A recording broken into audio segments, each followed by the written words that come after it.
आज सुबह उठकर फिर वही बात थी। आजकल लगभग हर दिन सिर्फ यही बात डिस्कस होती है। बस इस बात में इनकी ज़िंदगी में घर बना लिया है।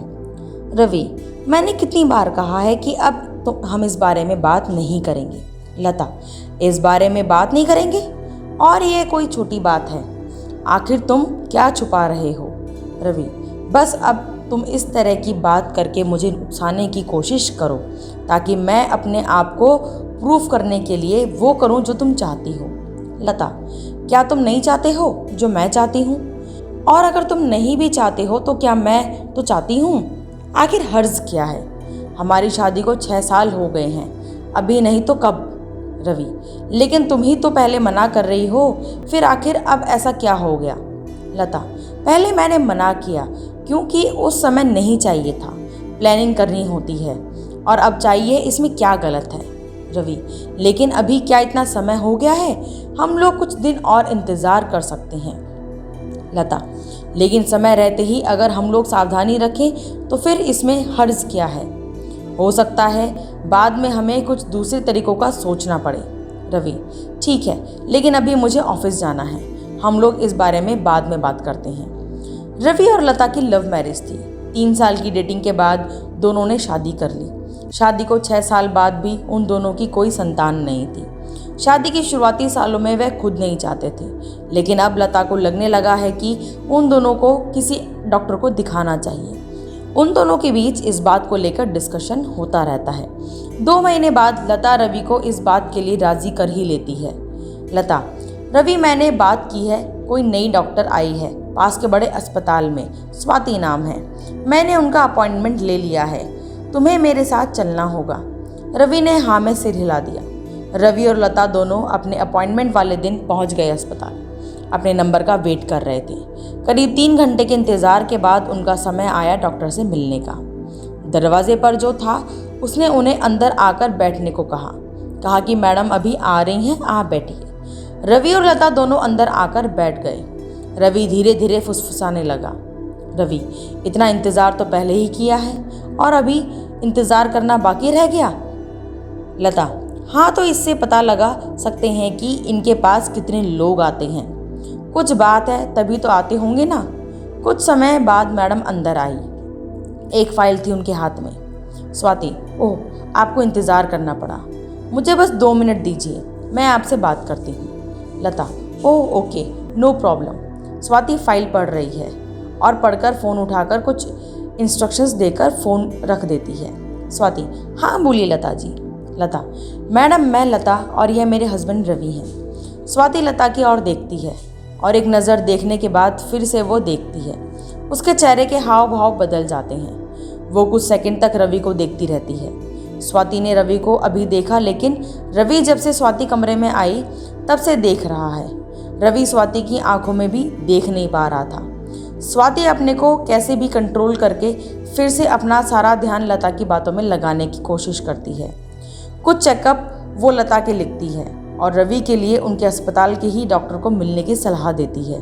उससे मिलने के बाद जैसे ही रवि की बोलती बंद हो गई, वो नया कुछ बन गया। उसको पता था कि उन दोनों के बीच में जो हुआ था उसका गुनहगार वही है, पर वो यह नहीं जानता था कि स्वाति से उसकी मुलाकात ऐसे होने वाली है। जिंदगी उन्हें ऐसे मोड़ पर आकर मिलवा देगी। रवि अपनी पुरानी यादों में खो गया। वो याद करने लगा उस दिन को। रवि अपने स्कूल में किसी के साथ झगड़ा कर रहा है। यह बात है उसकी 9th क्लास की। स्वाति उसकी क्लासमेट है। यह झगड़ा स्वाति को कुछ बोलने के लिए हुआ है। बात कुछ बढ़ती देख स्वाति को बीच में आकर रवि को रोकना पड़ा। स्वाति, अरे रवि रुको, बस हो गया, उसने मुझे सुनाया तो मैंने भी उसे सुना दिया।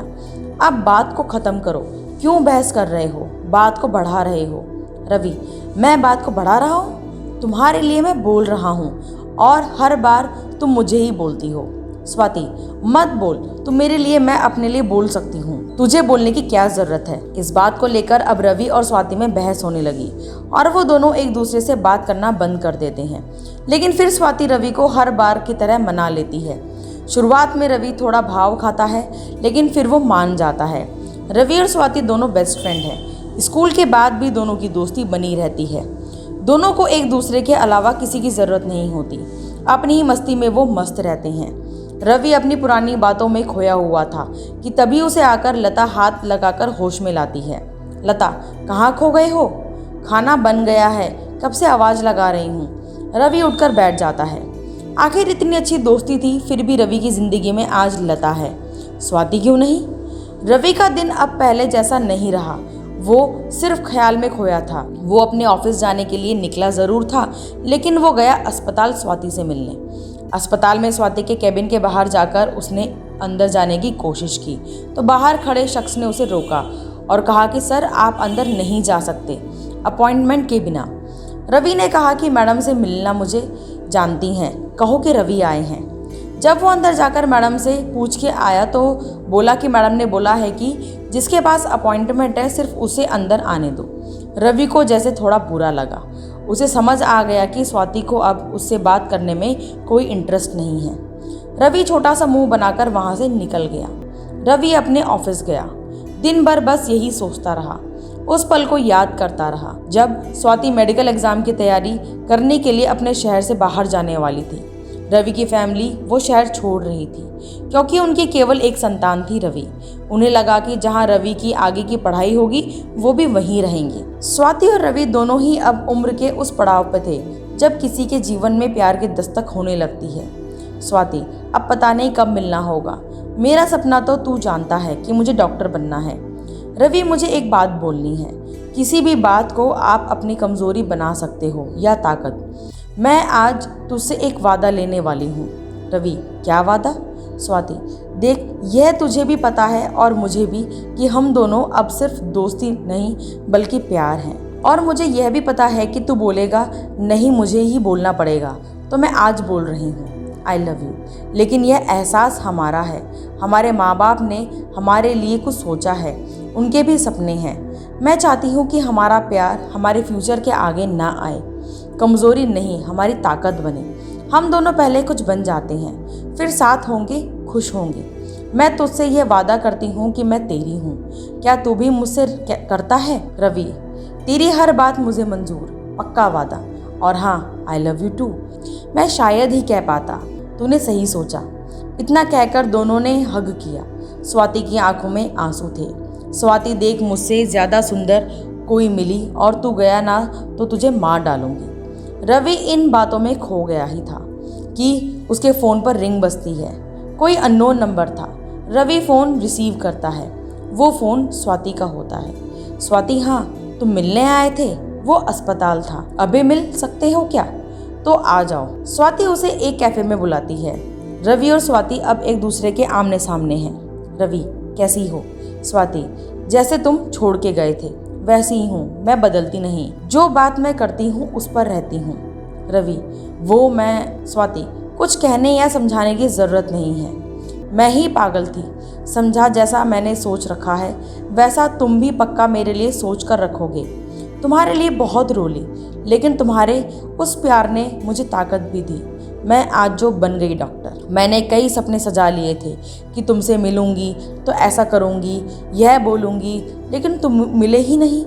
समझ आया मुझे तुम्हारी पत्नी को देखकर, अच्छी सुंदर है। अब मुझे पता चल गया कि तुम क्यों नहीं मिले। चलो कोई बात नहीं, मैं अभी उस जोन से निकली नहीं, इसलिए शादी नहीं कर पाई। पता नहीं आगे क्या होगा, लेकिन तुम्हारे लिए खुश हूँ। और थोड़े बहुत इलाज की ज़रूरत है, उसके बाद तुम दोनों को बच्चा भी हो जाएगा। मैंने रिपोर्ट देखी है। रवि कुछ बोल नहीं पाया। स्वाति, चलो कोई बात नहीं, इतने साल बाद मिले, अच्छा लगा। अब हम दोनों के रास्ते अलग हैं। अब उस बात को लेकर तुम्हें अपना प्रेजेंट खराब नहीं करना चाहिए। रवि, तुम हर बार इतनी समझदारी की बात कैसे कर सकती हो? मेरे कुछ कहने के पहले ही सब बोल देती और समझ जाती हो। स्वाति, मेरे लिए कुछ सोचने की ज़रूरत नहीं है, डॉक्टर हूँ। और हाँ, अगली बार मेरे क्लिनिक में आओ तो अपॉइंटमेंट लेकर आना। अब मैं ऐसे ही नहीं मिल जाती। इतना कहकर स्वाति उठकर जाने लगी। रवि उसको रोकने की कोशिश नहीं करता, उसे पता है कि अब वो नहीं रुकेगी। तो दोस्तों, ज़िंदगी यूं ही चलती रहती है, किसी के जाने आने से कोई फ़र्क नहीं पड़ता है। इसलिए आप अपनी ज़िंदगी में खुश रहें और अपने प्रेजेंट पे और अपने फ्यूचर पे फोकस करें और अपने काम पर ध्यान रखें। तो दोस्तों इस कहानी में इतना ही। अगर आपको कहानी अच्छी लगी हो तो प्लीज़ लाइक, शेयर और सब्सक्राइब ज़रूर कीजिएगा। तो फिर मिलेंगे नई कहानी में, तब तक के लिए राधे राधे।